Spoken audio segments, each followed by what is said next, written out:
सभी मित्रों को होली की एवं धुलंडी की हार्दिक शुभकामनाएं। मैं ईश्वर से कामना करता हूं कि आपका जीवन खुश में रहे और आप दिनों दिन उन्नति करते रहें। होली रंगों का त्यौहार है और जिस प्रकार रंग अलग अलग खुशियों से संबंधित होते हैं, उसी प्रकार आप लोग हमेशा खुश रहें, अध्ययन करें और अपने लक्ष्य को प्राप्त करें। आज हम अपना जो टॉपिक चल रहा था उस टॉपिक में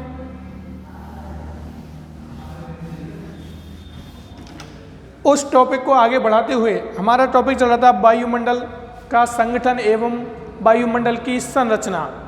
तो संगठन में हमने कुछ गैसों का अध्ययन कर लिया था।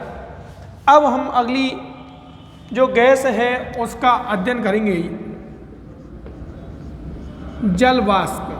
किसका अध्ययन करने हैं? जल वाष्प का। जल वाष्प का अध्ययन करेंगे। जल वाष्प होता क्या है? वायु में उपस्थित आर्द्रता। वायु में उपस्थित आर्द्रता क्या कहलाती है? जल वाष्प कहलाती है। ठीक है, वायु में उपस्थित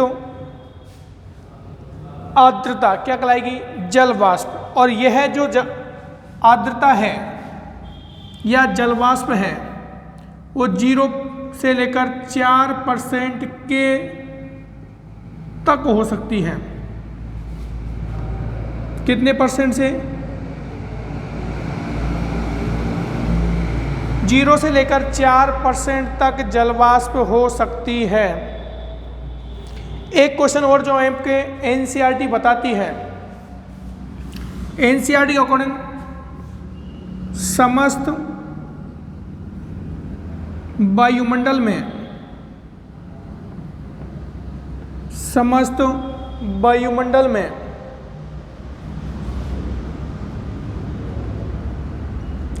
कुल जलमंडल का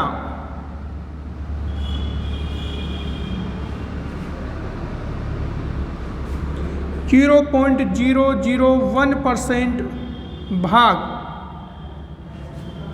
जल वाष्प के रूप में उपस्थित रहता है। जल वाष्प के रूप में उपस्थित रहता है।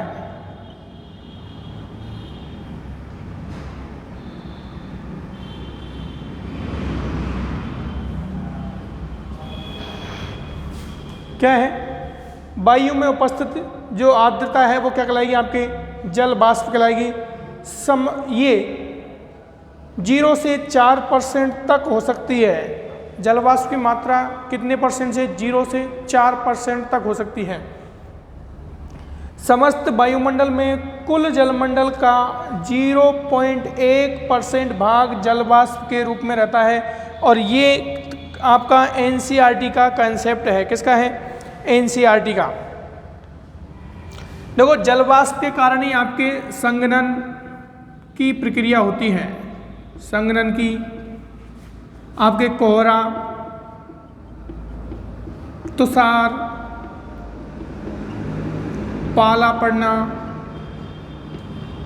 वर्षा आदि ये किसी के रूप हैं? जल वाष्प के रूप में। तुषार, कोहरा पड़ना आपका जल वाष्प के ही रूप हैं। ठीक है, एक चीज़ और आप देखिए कि ये आपका जो जल वाष्प है 0 से 5 किलोमीटर के मध्य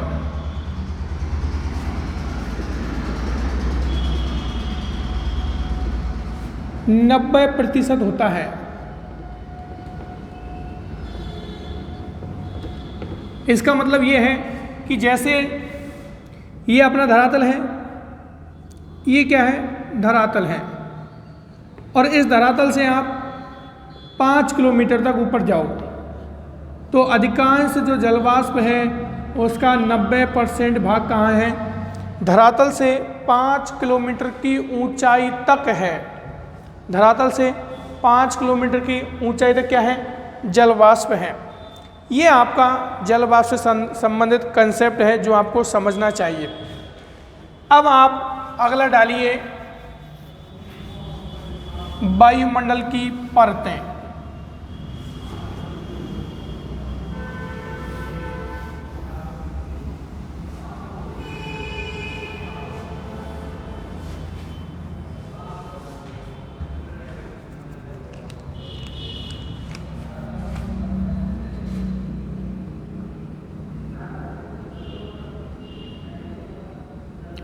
वायुमंडल की परतें।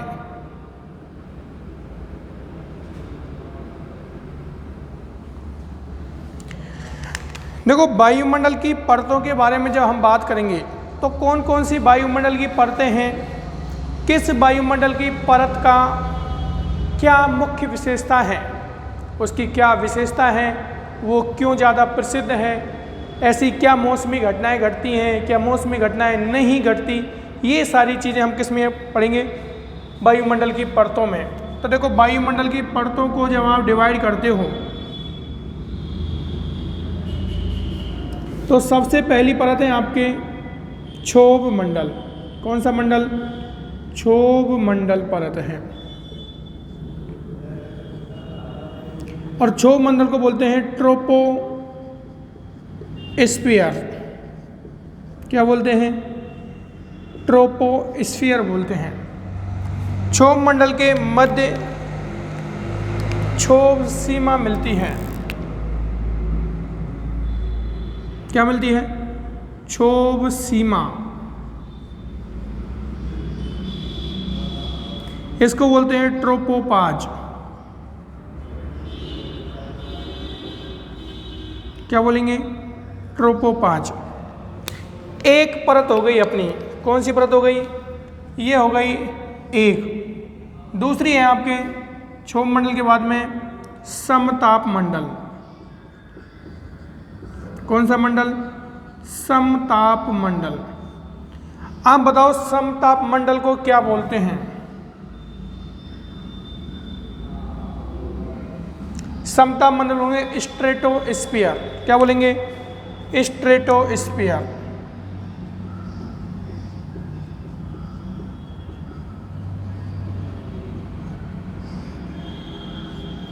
यह आपकी दूसरी परत है, स्ट्रेटोस्फियर। पहली है क्षोभ मंडल ट्रोपोस्फियर, दूसरी है समताप मंडल स्ट्रेटोस्फियर।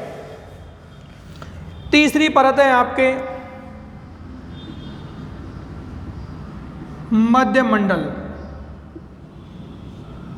कौन सा मंडल? मध्य मंडल। लेकिन समताप मंडल और मध्य मंडल के मध्य में एक और है आपके जो सीमा कहलाती है, वो क्या है? समताप सीमा। जिसे आप बोलोगे स्ट्रेटोपाज।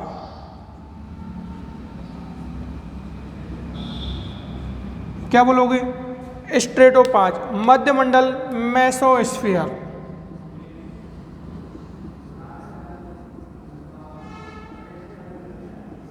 क्या है? मेसोस्फियर है। मध्य मंडल मेसोस्फियर।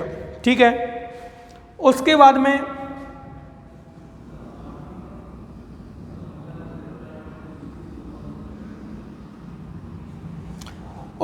आपके एक ही हो गया, दो, और ये हो गए तीन।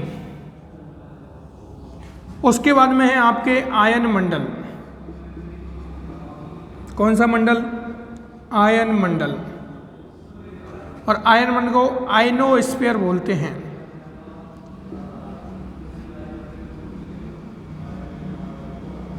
क्या बोलते हैं? आयनोस्फीयर। और इन दोनों के बीच में भी क्या है? मेसोपाज है।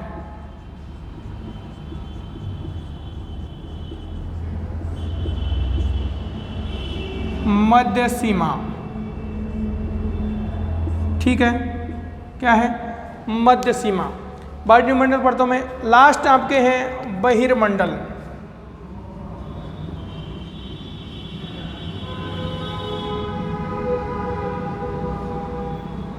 एक्सोस्फीयर।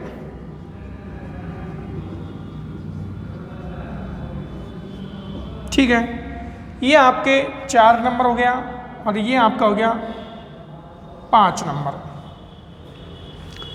देखिए वायुमंडल की परतों के बारे में जब आप जिक्र करोगे तो वायुमंडल की परतें कितनी है? 5 परतें हैं। सबसे पहले क्षोभ मंडल, जिसको आप ट्रोपोस्फियर कहते हो, धरातल से संबंध है। दूसरा है आपके समताप मंडल।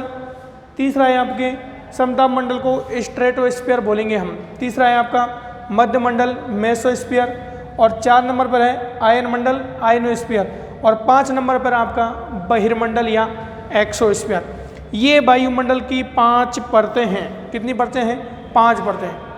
अब हम इन परतों को एक एक करके डायग्राम के साथ समझने का प्रयास करते हैं। आप भी साथ के साथ डायग्राम बनाइएगा, जिससे आपको ये परतें आसानी से समझने में आ सकें और यहाँ से जो भी कोई क्वेश्चन आता हो उसको आप अच्छे से हल कर सको। ठीक है, बनाते हैं।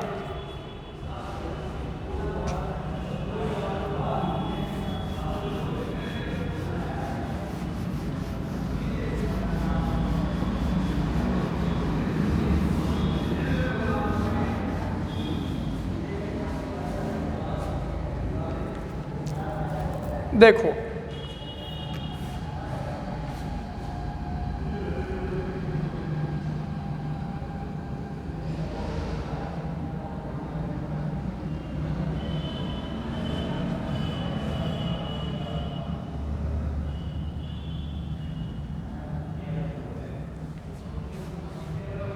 देखो ये बना दिया मैंने धरातल। क्या बनाया है? ये धरातल है अपना। क्या है? धरातल। और धरातल पर आपके पेड़ पौधे, पहाड़ियाँ, मैदान,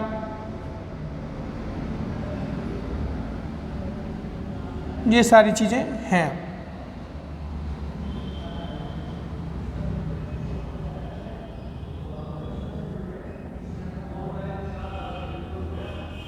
ठीक है, ये आपके धरातल बना हुआ है।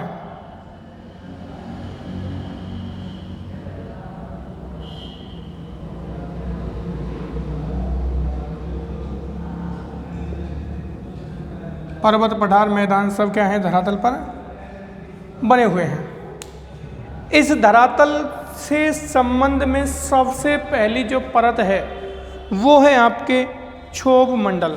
कौन सी परत है? क्षोभ मंडल है।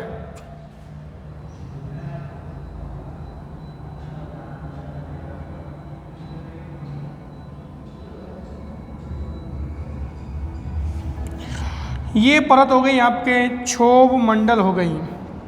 कौन सा मंडल? क्षोभ मंडल। इस क्षोभ मंडल को क्या नाम दिया है हमने? ट्रोपोस्फियर।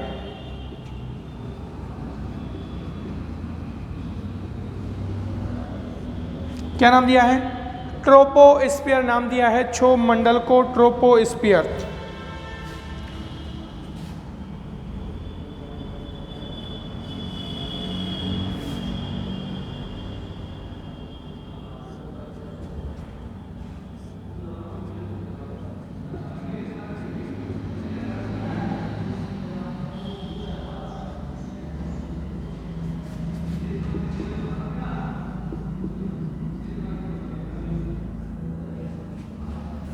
आप देखिए ये जो है, ये जो दूरी है वो लिख देता हूं मैं यहाँ विषुवत रेखा है। कौन सी रेखा है? विषुवत रेखा पर।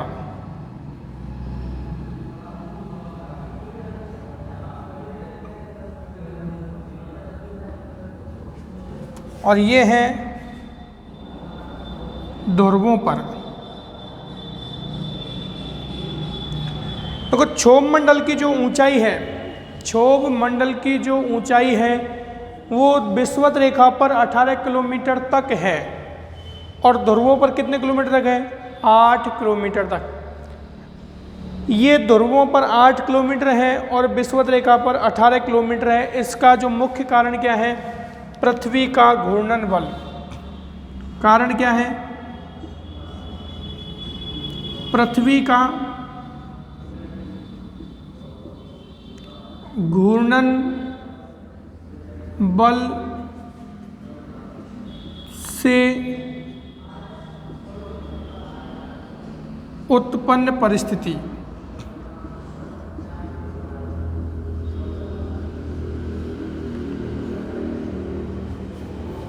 विषुवत रेखा पर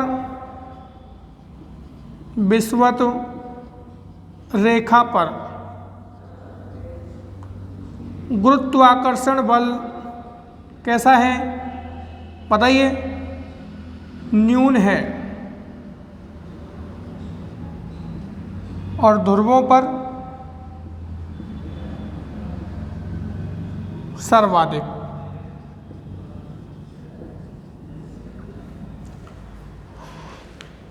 यहाँ पर 18 किलोमीटर की ऊंचाई तक पवनें जाती हैं, जबकि यहाँ पर कहाँ है? 8 किलोमीटर तक ये मंडल है। क्यों?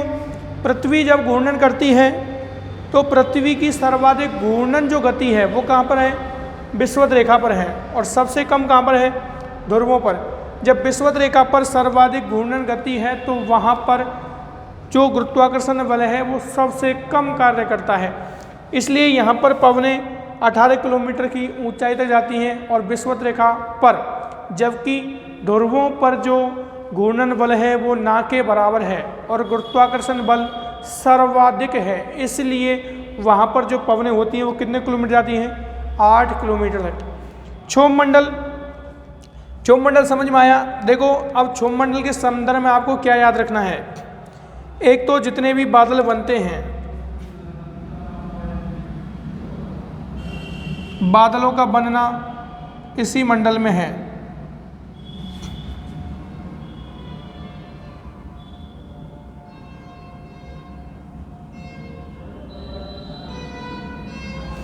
बादल इसी में बनते हैं और बादलों से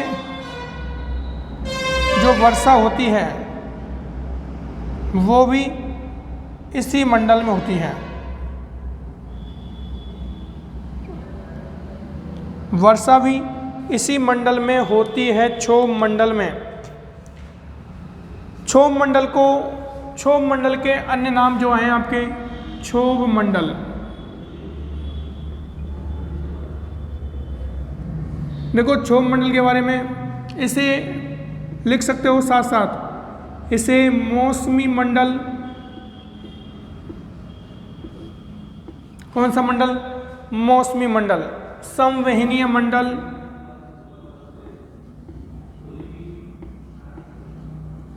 संवहनीय मंडल, परिवर्तन मंडल,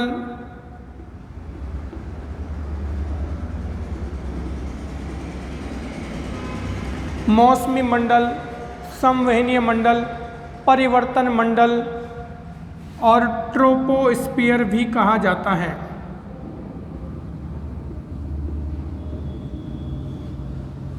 ये इसके क्या हैं? अन्य नाम हैं।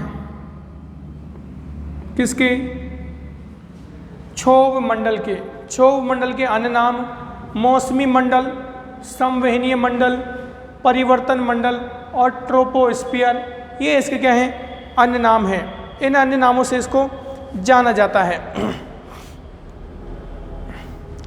दूसरा, आप देखो इस मंडल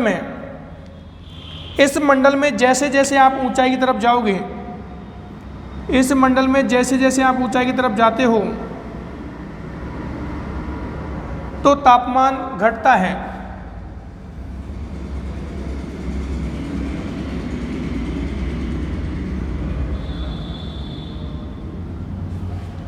क्षोभ मंडल में जैसे जैसे आप ऊंचाई की तरफ जाओगे तो तापमान घटेगा।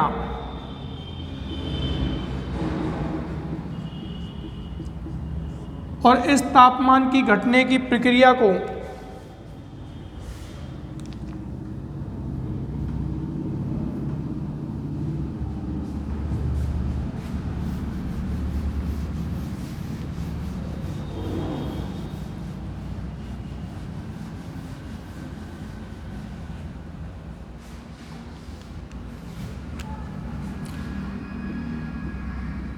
क्षोभ मंडल में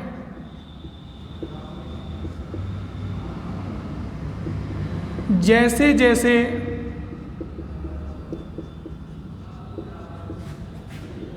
धरातल से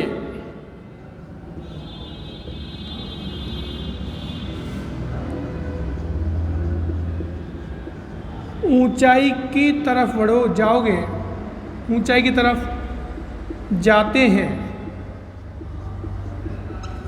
तो तापमान घटता है। क्या होता है? तापमान घटता है। जैसे जैसे आप ऊंचाई की तरफ जाओगे तापमान क्या होगा? घटेगा। और यह तापमान घटने की दर है 165 मीटर की ऊंचाई पर।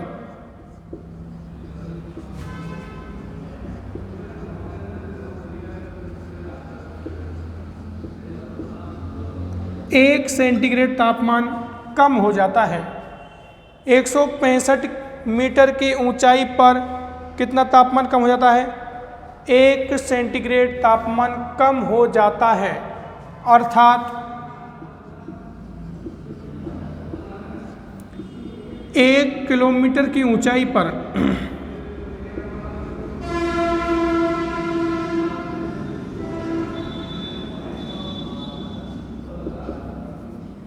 6.5 सेंटीग्रेड तापमान क्या हो जाएगा? कम हो जाएगा।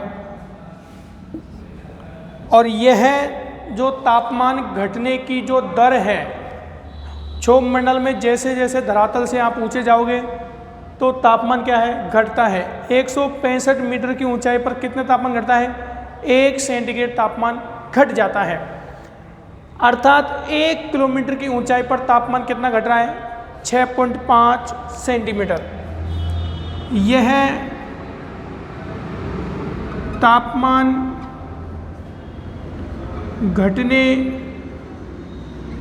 की दर सामान्य ताप ह्रास दर कहलाती है। सामान्य ताप ह्रास दर कहलाती है। ठीक है, अगर क्वेश्चन आ जाए सामान्य ताप ह्रास दर क्या है तो आपको जवाब देना है ये। सामान्य ताप ह्रास दर क्या है तो आपको जवाब क्या देना है? एक, जैसे जैसे क्षोभ मंडल में ऊंचाई की तरफ जाते हैं तो तापमान क्या होता है? घटता है। और ये तापमान घटने की प्रक्रिया जो है कितनी है? 165 मीटर की ऊंचाई पर 1 सेंटीग्रेड, और अर्थात 1 किलोमीटर की ऊंचाई पर 6.5 सेंटीग्रेड तापमान घट जाता है। यह तापमान घटने की दर क्या कहलाती है? सामान्य ताप ह्रास दर कहलाती है। ये बहुत इंपॉर्टेंट है। ठीक है, आगे देखिए।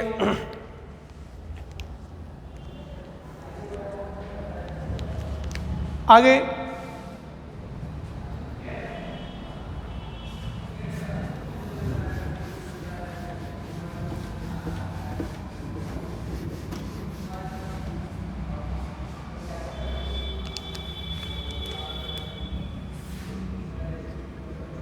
सभी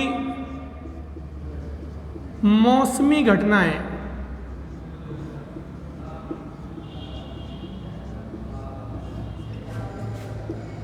इसी मंडल में घटित होती हैं।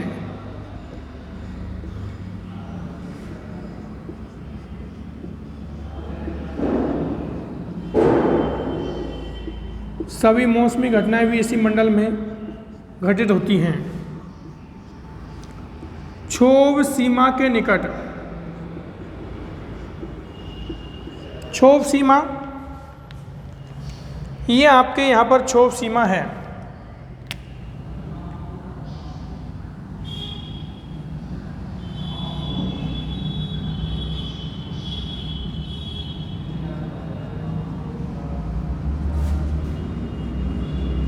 क्षोभ सीमा जिसको आप बोलते हो ट्रोपोपाज।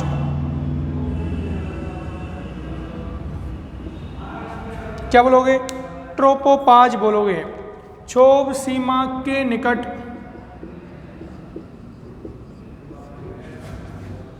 चलने वाली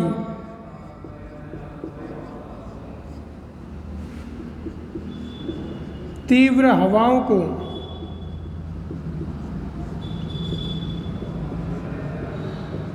जेट पवनें कहा जाता है।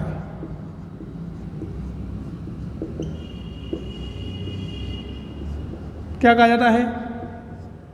जेट पवनें कहा जाता है। क्षोभ सीमा के पास चलने वाली तीव्र हवाओं को क्या कहेंगे? जेट पवनें कहते हैं। ये चीज़ आपको याद होनी चाहिए।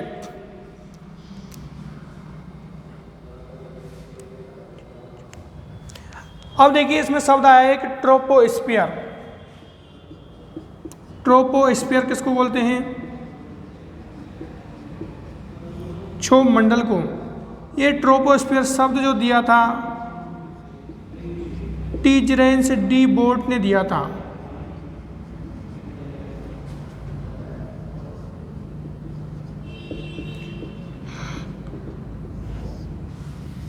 सबसे पहली परत को धरातल की पहली परत जिसे आप क्षोभ मंडल कहते हो, उस क्षोभ मंडल को ट्रोपोस्फियर टीजरेंस डी बोट ने कहा था। किसने कहा था? टीजरेंस डी बोट ने कहा था। यह चीज आपको याद रखनी है, टीजरेंस डी बोट। इसके संदर्भ में आपको इस मंडल को मौसमी मंडल, संवहनी मंडल, विक्षोभ मंडल, आपके एक और चीज इंपॉर्टेंट याद रखनी है, वो बहुत इंपॉर्टेंट है।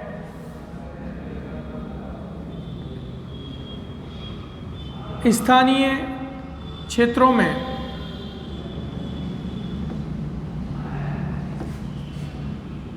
उड़ने वाले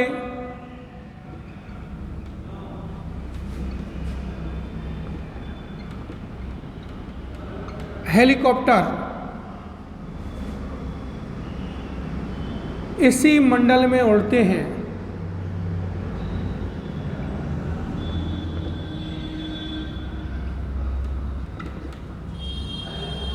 इसी मंडल में स्थानीय क्षेत्रों में उड़ने वाले जो हेलीकॉप्टर्स होते हैं, हवाई जहाज नहीं, हेलीकॉप्टर्स की बात कर रहा हूँ, वो इसी मंडल में उड़ते हैं। ये चीज़ आपको याद रखनी है कि इसी मंडल में क्या उड़ते हैं? हेलीकॉप्टर्स उड़ते हैं। ठीक है। और इसके बारे में ये चीज़ें आपको क्षोभ मंडल के बारे में याद करनी है। जो चीज़ें मैंने लिखाई हैं वो क्षोभ मंडल के बारे में याद रखनी है। क्षोभ मंडल सामान्य ताप ह्रास क्या है, कितने डिग्री पर ये तापमान कम होता है, कितने डिग्री पर तापमान कम नहीं होता, ये चीज़ें आपको याद रखनी है। दूसरा मंडल डालो समताप मंडल। दूसरा मंडल है समताप मंडल। एक शब्द डालो पहले, क्षोभ सीमा।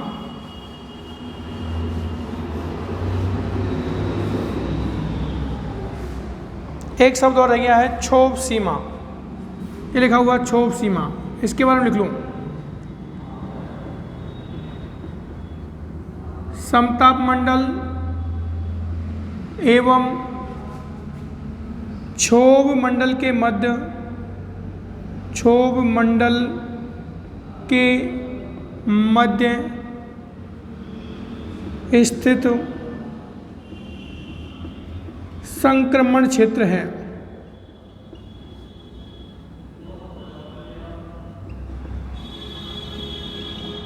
कैसा है? संक्रमण क्षेत्र है। ठीक है। ये याद रखना है कि क्षोभ सीमा क्या है?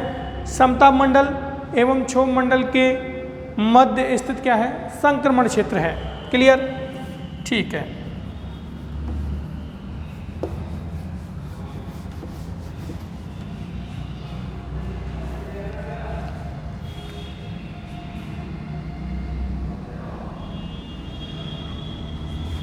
ये है अपना समताप मंडल। कौन सा मंडल? समताप मंडल है। इस समताप मंडल को स्ट्रेटो स्फीयर भी कहा जाता है। क्या कहते हैं? स्ट्रेटो स्फीयर भी कहा जाता है समताप मंडल को। आप देखो, जब भी आप समताप मंडल की बात करोगे, किसकी? समताप मंडल की। नाम से ही स्पष्ट है, यहाँ पर मौसमी घटनाएं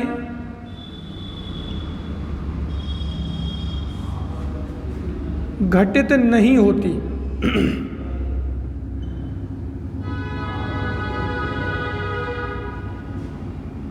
दूसरा, तापमान लगभग समान रहता है।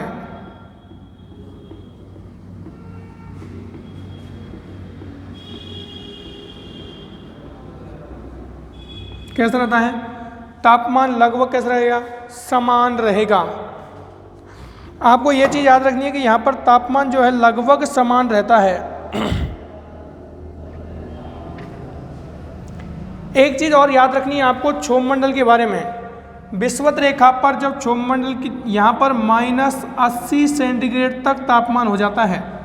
क्षोभमंडल के बारे में एक चीज़ और याद रखनी है आपको कि ये विषुवत रेखा पर -80 सेंटीग्रेड तक हो जाता है। 18 किलोमीटर ऊपर जाता है ना, 18 किलोमीटर की ऊंचाई पर -80 सेंटीग्रेड तक, और इधर 45 माइनस ध्रुवों पर -45 सेंटीग्रेड तक तापमान रहता है। ये चीज़ आपको याद रखनी है कि क्षोभमंडल की ऊपरी सतह विषुवत रेखा पर तापमान कितने डिग्री सेल्सियस तक रह जाता है, तो -80, और ध्रुवों पर -45। ये चीज़ भी इम्पोर्टेंट है जो आपको फैक्ट के रूप में याद रखनी है, फैक्ट के रूप में याद रखनी है। वापस आइए आप समताप मंडल पर। इसे क्या कहते हैं? स्ट्रेटोस्फीयर। देखो यहाँ पर वायुयान उड़ान भरते हैं। क्या? वायुयान उड़ान भरेंगे इस मंडल में। कौन उड़ान भरते हैं? वायुयान उड़ान भरते हैं।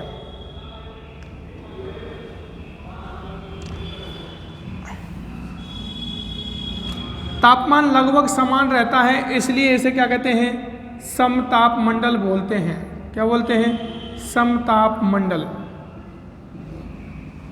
लेकिन आपको एक चीज़ याद रखनी है, वो मैं आगे अच्छे से पूरा विस्तार से समझाऊंगा कि इस समताप मंडल जो क्षेत्र है इसके बीच में एक ओजोन परत मिलती है। कौन सी परत मिलती है? ओजोन परत मिलती है। इसकी ऊंचाई कितनी है? 50 किलोमीटर है। कितने किलोमीटर ऊंचाई तक है? 50 किलोमीटर की ऊंचाई तक है। लेकिन यहाँ पर एक परत मिलती है जो आपको याद रखनी है, और ये परत क्या है? ओजोन मंडल है, ओजोन परत है। कौन सी परत है? ओजोन परत है।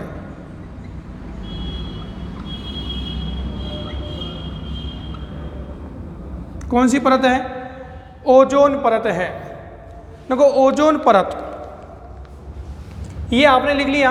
तापमंडल क्यों कहते हैं? ओजोन परत को देखिए आप।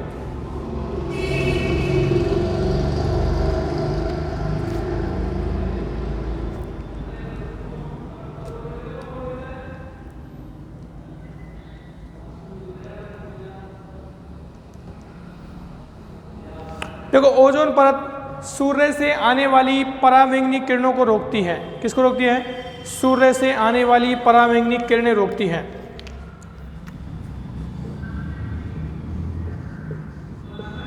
सूर्य से आने वाली परावैंगनिक किरणों को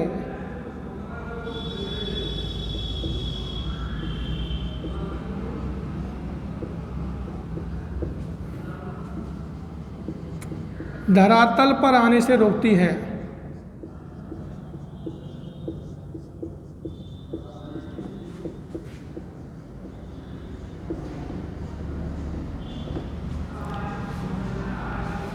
इसलिए इस परत को पृथ्वी का रक्षा कवच कहते हैं। पृथ्वी का रक्षा कवच कहा जाता है।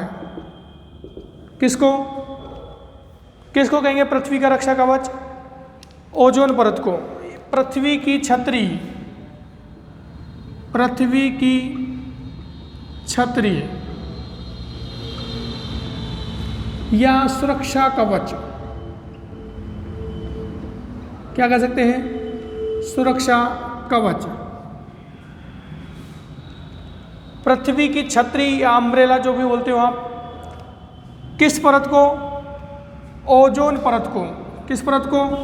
ओजोन परत।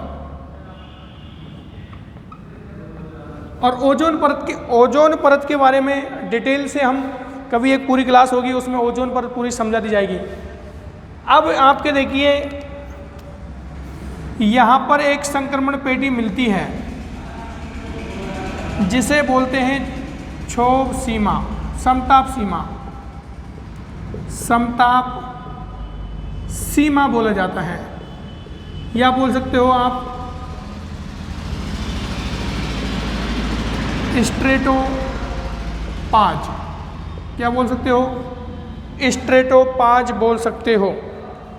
देखो दो चीज़ें हैं, हमने दो चीज़ें अध्ययन किया है, क्षोभ मंडल, और क्षोभ मंडल में आप इसे मौसमी मंडल बोलते हैं, परिवर्तन मंडल बोलते हैं। इस मंडल में मौसमी घटनाएं घटती हैं, बादलों का बनना, संघनन होना, वर्षा होना, कोहरा, तुषार, चक्रवात, तूफान, झंझावत, सब इसी मंडल में होते हैं। इसलिए इसे मौसमी मंडल, परिवर्तन मंडल, संवहनीय मंडल की संज्ञा दी जाती है।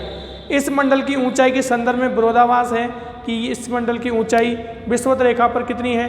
लगभग 18 किलोमीटर है, और ध्रुवों पर कितनी है? 8 किलोमीटर है, जबकि औसत ऊंचाई 13 किलोमीटर मानी गई है। इसकी ऊपरी परत के सहारे तेज पवनें चलती हैं, जिन्हें जेट पवनें कहा जाता है। क्या कहते हैं? जेट पवनें।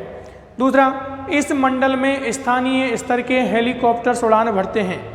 ये चीज़ आपको इंपॉर्टेंट याद रखनी है। अगला, इस मंडल में जैसे जैसे आप ऊंचाई की तरफ जाओगे तो तापमान में कमी होगी, जिसे सामान्य ताप ह्रास दर कहा जाता है, और यह दर 165 मीटर की ऊंचाई पर 1 सेंटीग्रेड तापमान अर्थात 1 किलोमीटर की ऊंचाई पर 6.5 सेंटीग्रेड तापमान से की दर से घटता है। ये आपको इम्पोर्टेंट याद रखना है इसके बारे में। दूसरा, आपका जो परत है समताप मंडल, यहाँ पर तापमान समान रहता है, मौसमी घटनाएं नहीं घटती हैं, इसलिए यहाँ पर वायुयान उड़ान भरने